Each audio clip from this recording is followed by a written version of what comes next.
Hello everyone, कैसे हैं आप लोग। आज मैं आपके लिए लेकर के आई हूँ क्लास 12 की सोशियोलॉजी का चैप्टर नंबर 1। इसमें मैं आपको करवाने वाली हूँ कुछ एमसीक्यू क्वेश्चंस जो कि आपके सीईटी एग्ज़ाम में पूछने के बहुत से चांसेस हैं। और यहाँ पे मैं आपको करवा रही हूँ सीईटी की तैयारी, जिसमें मैं आपको पढ़ाऊँगी political science, history, sociology and Hindi language. जो भी मैं आपको करवाऊंगी वो हिंदी मीडियम में करवाने वाली हूँ, ठीक है। और मैं आपका ज़्यादा टाइम वेस्ट नहीं करूँगी। और अभी तक आपने मेरे चैनल को लाइक नहीं किया, सब्सक्राइब नहीं किया, तो जल्दी से मेरे चैनल को लाइक कीजिए एंड सब्सक्राइब कीजिए, ताकि मेरी जो आगे आने वाली वीडियो है आप तक वो आसानी से पहुँच सके और आप उनका लाभ उठा सकें। तो मैं अपनी वीडियो स्टार्ट करते हैं हम। अपना क्वेश्चन नंबर 1 है, इसमें हम बताएंगे भारतीय समाज का विभाजन कई आधारों पर हुआ है। ये विभाजन कहलाता है।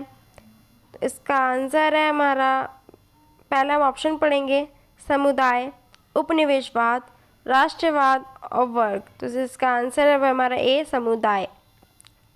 अब आते हैं अपने क्वेश्चन नंबर 2 में। इसमें पूछा गया है आर्थिक आधार पर समाज कितने वर्ग में विभाजन है।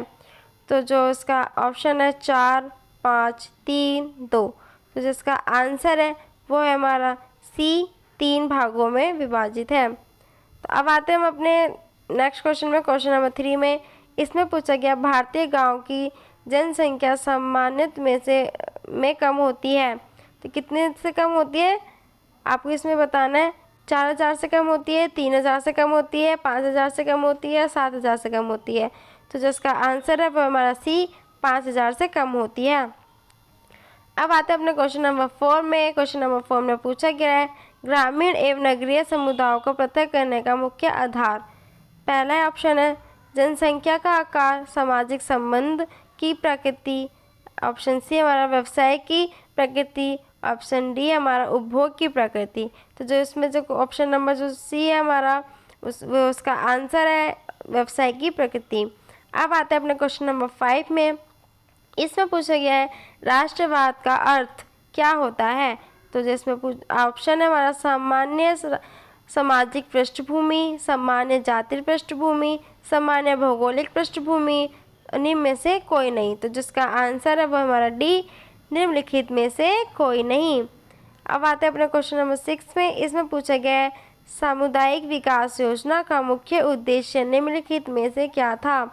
ऑप्शन ए हमारे इसमें ग्रामीण उद्योगों का विकास। ऑप्शन बी हमारे इसमें ग्रामीण बेरोजगारों को रोजगार। ऑप्शन सी है कृषि उत्पादन में वृद्धि। ऑप्शन डी है गांव का सर्वग्रामीण विकास। तो जिसमें गांव का विकास है, ठीक है, ऑप्शन डी इसका आंसर है।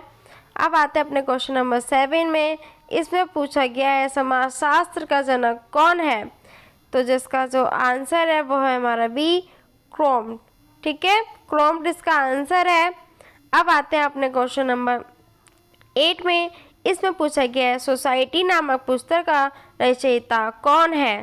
तो जिसके जो रचयिता है सोसाइटी नामक पुस्तक के वो है हमारे मैकाइवर पेज। तो जिसका आंसर है वो हमारा ए है, आप देख सकते हैं। अब आता है अपने नेक्स्ट क्वेश्चन में। इसमें पूछा गया है भारतीय समाज में सामाजिक स्तरीकरण का बुनियादी आधार क्या है। तो जिसका ऑप्शन ए हमारा धन एवं संपत्ति। ऑप्शन बी हमारा जाति। ऑप्शन सी है परिवार। डी है धर्म। तो जिसका आंसर है वो हमारा बी, जाति, ठीक है। इसी के साथ हम आगे बढ़ते हैं। अब आता है हमारा क्वेश्चन नंबर 10। इसमें पूछा गया है उपनिवेशवाद की सोच का प्रतिफल है। तो जो उपनिवेशवाद जो है वो है साम्राज्यवाद का प्रतिफल, ठीक है। तो इसका जो आंसर है वो है हमारा ए, आप देख सकते हैं। इसी के साथ अब आगे बढ़ते हैं। इसका आता है क्वेश्चन नंबर 11। इसमें पूछा गया है किसने सीमांत मानव की अवधारणा दी है। तो जो सीमांत मानव की जो अवधारणा है वो दी हमारी जॉनसन ने, ठीक है। तो इसका आंसर है हमारा डी, आप देख सकते हैं। अब आते हैं अपने क्वेश्चन नंबर 12 में। क्वेश्चन नंबर 12 में पूछा गया है सामाजिक वर्ग एक समुदाय का कोई भाग है जो सामाजिक स्थिति के आधार पर शेष भाग से पृथक किया जा सके। इस कथन को किसने कहा है ये बताना है, ठीक है। जो ये कथन है ये कहा गया है मैकाइवर पेज के द्वारा, ठीक है। तो इसका जो आंसर है वो है हमारा बी। अब आते हैं अपने क्वेश्चन नंबर नेक्स्ट में। इसमें पूछा गया है राष्ट्र में अभिप्राय एक जाति अथवा वंशगत विशेषताओं वाला मानव संगठन है। यह कथन किसने कहा है? ठीक है, तो ये जो कथन है ये कहा है लीकॉक ने। तो जिसका आंसर है वो है हमारा सी। अब जो यहाँ से जो क्वेश्चन नंबर जो 14 है हमारा, यहाँ से क्वेश्चंस, हाँ अब यहाँ पे क्वेश्चन नंबर जो 14 है इसको बताती हूँ। सोसाइटी नामक पुस्तक का रचयिता कौन है? तो जिसका आंसर है वो है हमारा मैकाइवर एपेज। अब हमारा आता है नेक्स्ट क्वेश्चन। इसमें मैं आपको करवाऊंगी भारत में किस विश्वविद्यालय में समाजशास्त्र की पढ़ाई शुरू की थी? तो जिसका आंसर है वो हमारा ए, मुंबई विश्वविद्यालय। ठीक है, अब आते हैं अपने नेक्स्ट क्वेश्चन में, क्वेश्चन नंबर 22 में। इसमें पूछा गया है क्रिप्स योजना कब प्रारंभ हुई? तो ये हुई थी हमारी 1942 ई में, ठीक है, ईस्वी में। तो जिसका आंसर है वो है हमारा ए, आप देख सकते हैं। अब आते हैं अपने क्वेश्चन नंबर 23 में। इसमें पूछा गया है समाजशास्त्र की उत्पत्ति किन भाषाओं से जुड़ी हुई है? तो ये इसका जो आंसर है वो है हमारा बी, ऑप्शन नंबर बी है हमारा इसका आंसर, लैटिन एवं ग्रीक। अब आते हैं अपने क्वेश्चन नंबर 24 में। इसमें पूछा गया सोसाइटी इन इंडिया किसने लिखी है? तो इसका जो आंसर है वो है हमारा मैंडलबम ने लिखी है। ठीक है, तो इसका आंसर ए है, आप देख सकते हैं। अब आते हैं अपने क्वेश्चन नंबर 25 में। इसमें पूछा गया है कौन सी भारतीय समुदाय की सर्वप्रथम विशेषता है? तो जो इसका जो आंसर है वो हमारा बी, अनेकता में एकता। अब जो यहाँ से जो क्वेश्चन है, हाँ अब आते हैं अपने नेक्स्ट क्वेश्चन में, क्वेश्चन नंबर 26 में। इसमें पूछा गया है मानव समाज एवं संस्कृति का इतिहास कहाँ से शुरू हुआ? तो जिसका जो आंसर है वो हमारा ए, गांव से शुरू हुआ है। 13 में इसमें पूछा गया है उपनिवेशवाद निम्नलिखित में से किस सामाजिक आर्थिक व्यवस्था की उपज है? तो जिसका आंसर है वो हमारा बी, पूंजीवाद। ठीक है, अब आते हैं अपने नेक्स्ट क्वेश्चन में, क्वेश्चन नंबर 31 में। इसमें पूछा गया है भारतीय समाज में पुरुषों की तुलना में स्त्रियों की संख्या, ठीक है, ऑप्शन ए हमारे इसमें पूछा गया अधिक है या कम है या समान है या उपरोक्त में से कोई नहीं है? तो इसमें कम है। ठीक है, अब आते हैं अपने नेक्स्ट क्वेश्चन में, क्वेश्चन नंबर 32 में। इसमें पूछा गया है किसने कहा समुदाय सामान्य जीवन का एक क्षेत्र है? तो किसने कहा है? ये कहा है मैकाइवर एपेज ने। ठीक है, तो इसका जो आंसर है वो है हमारा। अब आते हैं अपने नेक्स्ट क्वेश्चन में, क्वेश्चन नंबर 33 में। इसमें पूछा गया है बंगाल में स्वदेशी आंदोलन किसने प्रारंभ किया? तो जो इसका ऑप्शन है इसमें पूछा गया है राजनारायण वासु, बी हमारा राम सिंह कूका, सी हमारा वासुदेव जोशी, डी हमारा महात्मा गांधी। तो जिसका आंसर है वो है हमारा ए, राजनारायण वासु। ठीक है, अब आते अपने नेक्स्ट क्वेश्चन में, क्वेश्चन नंबर 34 में। इसमें पूछा गया है उदार राष्ट्रीयता का काल है, क्या काल है इसका? तो है इसका काल 1885 से 1905 तक। ठीक है, तो इसका ऑप्शन ए इसका आंसर है, आप देख सकते हैं। अब आते हैं अपने नेक्स्ट क्वेश्चन में, क्वेश्चन नंबर 35 में। इसमें पूछा गया है निम्नलिखित में से किसने सामाजिक परिवर्तन में विचारों की भूमिका पर बल दिया? ठीक है, तो इसका जो आंसर है वो है हमारा बी, मैक्स वेबर ने दिया। ठीक है, अब आते हैं अपने नेक्स्ट क्वेश्चन में, क्वेश्चन नंबर 36 में। इसमें पूछा गया है निम्नलिखित में से कौन सामाजिक स्तरीकरण का रूप नहीं है? कौन सा सामाजिक स्तरीकरण का रूप नहीं है? तो वो जाति नहीं है। तो इसका जो ऑप्शन नंबर जो सी है वो उसका आंसर हो गया। अब आते हैं अपने नेक्स्ट क्वेश्चन में, क्वेश्चन नंबर 37 में। इसमें पूछा गया है सोशल चेंज शब्दावली का प्रयोग सर्वप्रथम किसने किया? तो हर्बर्ट स्पेंसर ने किया। अब आते हैं अपने नेक्स्ट क्वेश्चन में,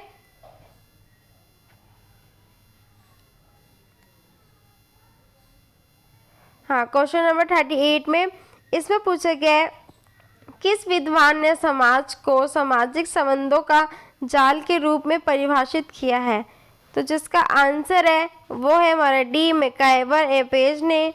ठीक है, अब आते हैं अपने नेक्स्ट क्वेश्चन में, क्वेश्चन नंबर 39 में।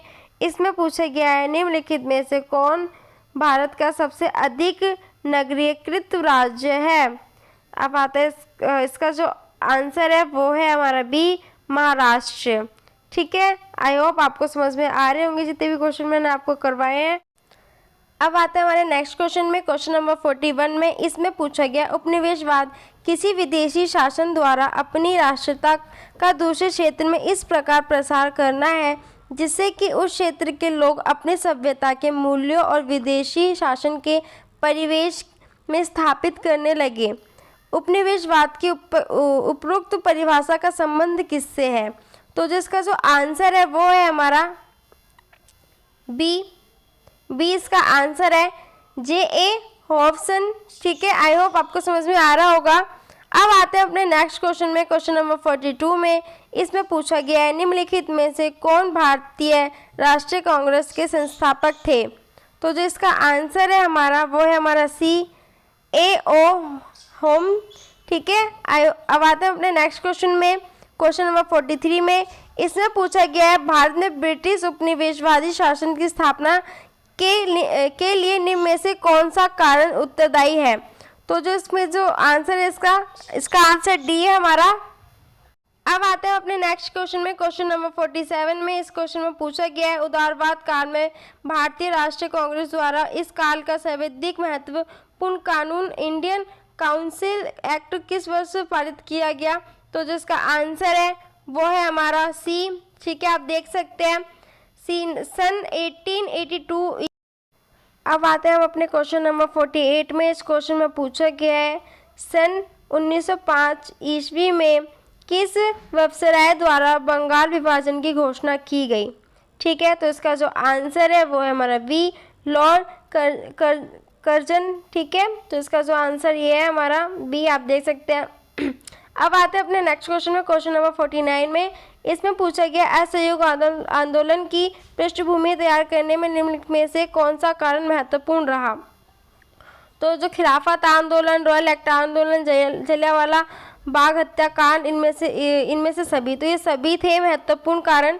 ठीक है, अब आते हैं हम अपने नेक्स्ट क्वेश्चन में, क्वेश्चन नंबर 15 में। इसमें पूछा गया है 1930 में गांधी जी द्वारा किस आंदोलन की शुरुआत दांडी यात्रा के रूप में की गई? ठीक है, तो जो इसका जो आंसर है वो हमारा डी सविनय अवज्ञा आंदोलन। आई होप आपको मैंने जितने भी क्वेश्चन करवाए होंगे आपको इजीली समझ में आया होगा। अगर किसी भी चीज़ की दिक्कत आई हो तो आप मेरे से कमेंट करके पूछ सकते हैं। ये जो मैंने आपके लिए जो क्वेश्चंस जो लेकर के आई हूँ ये मैंने आपके लिए बुक में से बनाए हैं। ठीक है, काफ़ी ईजी भी है और ज़्यादा दिक्कत भी नहीं होगी और ये काफ़ी इंपॉर्टेंट भी है। और मैं आपकी CUET की तैयारी करवा रही हूँ जिसमें मैं आपको पॉलिटिकल साइंस, हिस्ट्री, सोशोलॉजी और मैं आपको हिंदी लैंग्वेज करवाऊंगी। ठीक है, अगर आपको किसी भी चीज़ की जानकारी चाहिए हो तो आप मेरे से कमेंट करके पूछ सकते हैं। और अभी तक आपने मेरे चैनल को लाइक नहीं किया है, सब्सक्राइब नहीं किया है तो जल्दी से जाइए मेरे चैनल को लाइक कीजिए, सब्सक्राइब कीजिए, बेल आइकन दबाना ना भूलिएगा। Thank you for watching my channel.